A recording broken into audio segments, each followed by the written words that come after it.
So the STEM Safari Express, which is what I branded my project. Like we all know, I'm looking at how to take STEM education to those underserved areas, So before now, we do run the STEM programs for kids. And like I said, we do an outreach program where we have kids come together in a particular space. And most recently, we've had challenges with that, especially because of the weather. The rains keep the kids away. And so we now had to rent a bus that went to certain locations to bring these kids together. And so with the STEM Safari Express, we want to flip this process because there's so little in number that the bus can bring in at one time and the space can bring in at one time. But if we have the bus instead carrying the STEM to the kids in their different locations, then we can reach more of those kids. And so basically that's what the desire is.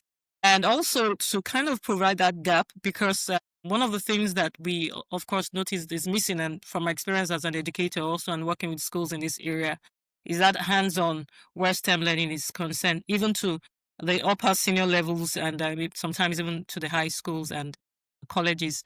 It's a lot of theory because of lack of resources. But if we can, from the early stages, because our target is primary and early secondary, from the early stages we can help them develop those creative thinking skills, or those scientific reasoning skills and all that, we're sure that we could inspire them to want to pursue STEM and demystify some of these STEM career paths for these kids in this region. And so basically that's the aim. If at that early stages where they're still young and still inquisitive and all that, we can get their attention, and I think that we could increase participation in STEM careers.